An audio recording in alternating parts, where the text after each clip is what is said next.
Oi meninas, tudo bem com vocês? De verdade, eu espero que sim. Hoje é o primeiro vídeo referente ao assunto do sistema MEC de organização e hoje o tema é como a organização ou a falta dela pode influenciar na maneira como as pessoas te tratam. Pois é, eu não quis pesquisar, gente, referente a esse assunto, se tem alguém também na internet falando sobre esse assunto. Eu não quis pesquisar isso por quê? Porque eu não quis ter interferência aqui no que eu vou falar. Porque o que eu vou falar aqui é uma experiência que eu vivi referente a esse assunto. São experiências que me colocaram frente a frente com o jeito que as pessoas me trataram quando eu fui uma super organizada e quando eu fui uma super desorganizada. Então, tudo que eu vou falar aqui são coisas que eu realmente vivi, não são coisas que eu pesquisei pela internet, pelo YouTube, são coisas que realmente eu vivi. Eu já falei aqui em alguns vídeos que meu filho nasceu com uma cardiopatia congênita. Por ele ter nascido com essa malformação, eu precisei passar muito com ele nos médicos, né? De segunda a sexta, 4 dias eu tinha que levá-lo ao médico. Então eu tava com um bebezinho, né? Praticamente com 3 meses, porque foi quando ele teve alta. E aí ele precisava, o coração dele precisava que eu fosse organizada, né? O Davi, ele tomava por volta de 4 a 5 remédios para o coração. Então o coração dele precisava que eu fosse organizada. E eu sempre fui muito organizada em relação às coisas do Davi, sabe? Referente a papel, a exames, referente aos remédios. Referente aos remédios, gente, eu tinha um caderninho parecido com esse aqui, ó, que eu anotava todos os horários que eu dava o remédio para ele. Tinha lá todos os nomes de todos os remédios que ele tomava e todos os dias eu anotava os horários que ele tinha tomado o remédio. Então, assim, pra mim aquilo era muito bom, porque às vezes eu dava o remédio e chegava assim, no meio do dia eu falava, poxa vida, será que eu dei? Eu ia lá, olhava no meu caderno, ai que alívio, eu dei o remédio. E eu só anotava, gente, o ok que eu tinha dado o remédio só quando eu realmente tinha dado. Eu não anotava ok, depois eu ia dar o remédio, não. Primeiro eu dava o remédio, depois eu ia lá e fazia o meu checklist pra confirmar que eu tinha dado. Então eu confiava muito nesse meu caderninho, porque se estava escrito ali que eu tinha dado, é porque realmente eu tinha dado. E eu era muito rigorosa com esse negócio de anotação, de remédio. Uma vez a gente estava na consulta lá do pediatra, uma consulta de rotina, e aí quando a pediatra foi examinar ele, deu o horário de dar o remédio. Aí eu falei assim, doutora, você espera só um pouquinho que eu preciso dar o remédio para ele. Aí eu fui, tirei os remédios, né? Eram 3 remédios que ele tinha que tomar naquele horário. E aí eu dei o remédio, peguei o meu caderninho e fui lá fazer o meu checklist. Aí a doutora olhou assim, pegou o meu caderno e perguntou, o que que é isso daqui? Aí eu falei, ai meu Deus, só falta ela ter visto alguma coisa de errado, ai meu Deus, e agora? E minha mãe tava nessa consulta comigo. Então pensa, né? Mãe nunca acha que os filhos vão ser organizados um dia. Aí eu já falei, pronto, vai me dar uma bronca aqui na frente da minha mãe. Pronto, acabou, vou sair daqui, só o caco. Que nada. A médica olhou pra mim e falou assim, olha, se todas as pessoas que tomam o remédio tivesse essa organização que você tem, as pessoas estariam mais saudáveis, viu? Porque durante aqui a minha vida de pediatra, eu nunca vi uma coisa dessa. Gente, meu coração ficou como? Ficou todo cheio. Nossa senhora, eu fiquei muito feliz, ainda falando isso ainda na frente da minha mãe ainda. Eu fiquei muito feliz. Eu saí de lá mais encorajada, mais corajosa, sabe? Como mãe, assim. Eu falei, poxa vida, eu tô indo no caminho certo. Tô cuidando do meu filho direito. Porque, gente, pensa, meu primeiro filho, cardíaco, um trenzinho desse tamanho, pequenininho, passou por uma cirurgia tão grande e a responsabilidade era minha. E a médica disse que eu tava indo bem. Eu fiquei muito feliz. Só que daí, daqui 2 anos e meio, eu tive a minha segunda filha, a minha segunda gestação, da Samira. E a minha segunda gestação, até o nascimento, foi um momento da minha vida que eu vivi muita tribulação. Foi um período em que eu estava vivendo assim primeira vez de muitas coisas, sabe? Eu morava com os meus pais ainda, eu, meu marido e meu filho, a gente morava com os meus pais. E era a primeira vez que a gente estava tendo uma crise no nosso casamento. E fora essa crise, a primeira crise do nosso casamento, eu estava passando pela primeira vez a experiência da amamentação. Que não é nada fácil a amamentação, né? E nesse meio tempo, a minha casa ficou pronta, né? A pintura, tudo, não tinha móveis ainda, mas mesmo assim a gente decidiu se mudar. E eu estava vivendo a primeira experiência de sair da casa dos meus pais e me tornar dona de casa. Então, gente, foi um momento assim de muita confusão na minha vida e essa confusão se refletiu na minha organização com as coisas dos meus filhos, né? Então, eu ia na consulta com a Samira, que a Samira também faz acompanhamento por causa de convulsões, e a médica falava assim pra mim, você fez tal exame? Eu falava, fiz. Então me dá aí. Aí eu começava a procurar, o médico ficava olhando assim, alguns falavam, não, pode deixar que eu procuro aqui no sistema.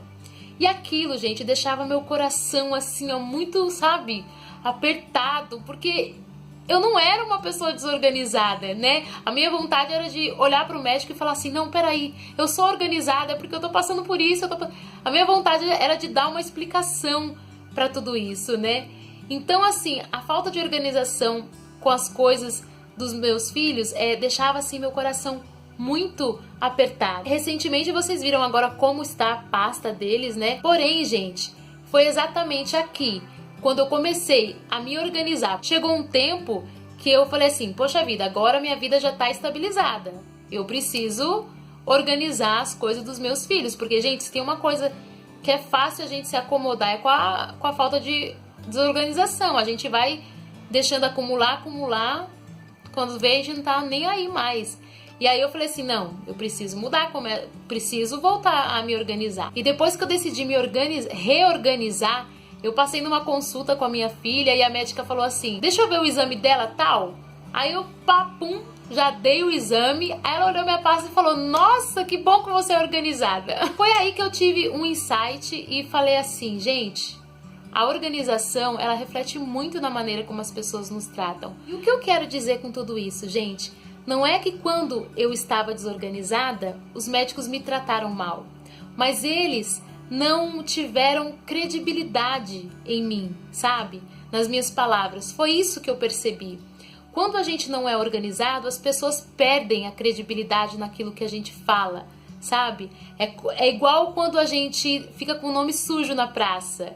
Quando a gente é desorganizado, ninguém quer confiar a nós alguma coisa importante ou ninguém consegue acreditar naquilo que a gente fala, sabe? Na consulta da Samira, quando a médica viu a minha pasta organizada, ela mudou a postura do corpo dela, a atenção dela ficou mais voltada a mim. Por quê? Porque ela percebeu que eu era uma pessoa organizada e aquilo que eu estava falando realmente era algo concreto, ela poderia confiar porque ela estava vendo a minha organização. E assim é na nossa vida, gente. Quando a gente não é uma pessoa organizada, as pessoas não querem confiar a nós as coisas importantes, né? Às vezes a gente fala assim, poxa vida, ninguém me chama para fazer nada, ou então eu tô lá na igreja, eu tô lá no meu trabalho, eu queria fazer tal projeto, mas ninguém me chama para fazer tal projeto.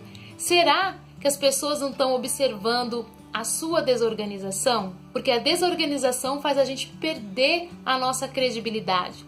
A desorganização, gente, nada mais é do que a falta de alinhamento com o que a gente pensa, com o que a gente fala e com o que a gente age. É um ciclo, né? É um precisando do outro. O pensar precisa do falar, precisa do agir.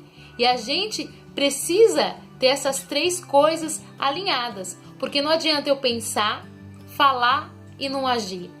E você sabia que a falta de organização não faz só as pessoas não confiarem, não ter credibilidade na gente. Quando a gente não é organizada, nem a gente consegue confiar na gente.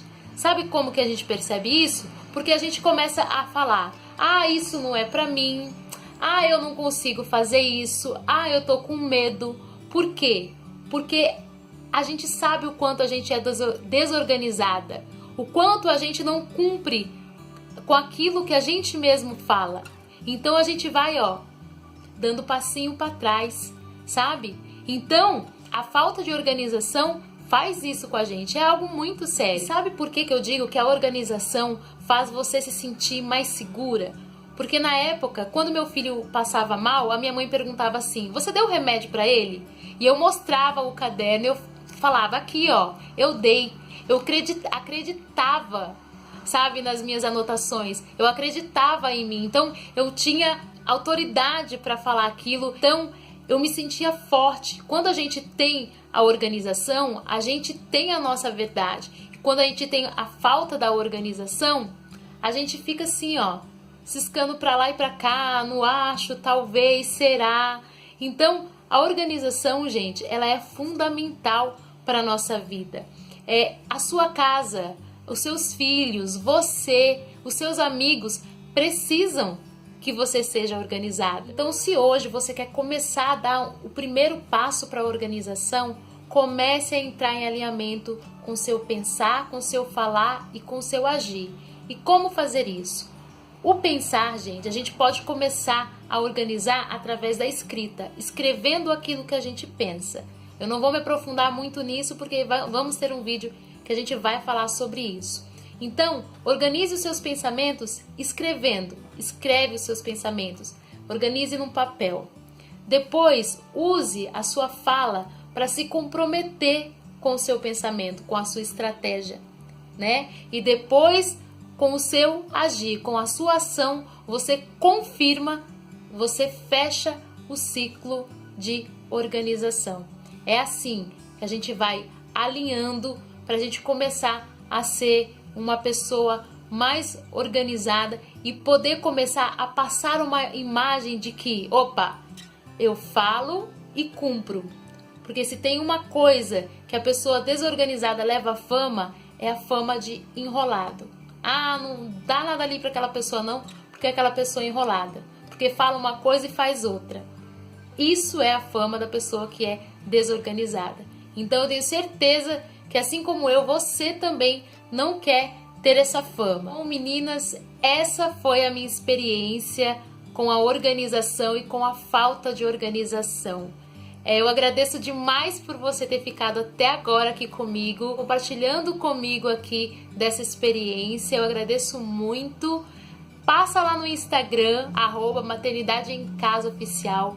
Curte o vídeo para eu saber que você gostou, para o YouTube saber que você gosta desse canal. Escreve aqui nos comentários quais são as suas experiências com a organização e a falta de organização. Se você também já percebeu que a organização e a falta de organização também reflete nos seus relacionamentos, na maneira como as pessoas te tratam, escreve aqui pra mim que eu vou amar ler, tá bom? Se você achou esse vídeo útil pra você, eu fico muito feliz. Então, compartilha também aí no seu grupo de WhatsApp para que outras pessoas também possam receber esse vídeo e, quem sabe, ter um outro olhar sobre a organização. Eu espero você aqui no próximo vídeo, que nós teremos como tema rotina. O que é a rotina? Será que a gente sabe mesmo o que é a rotina? Um super beijo para vocês, que Deus abençoe você, a sua casa e a sua família. Até o próximo vídeo. Tchau!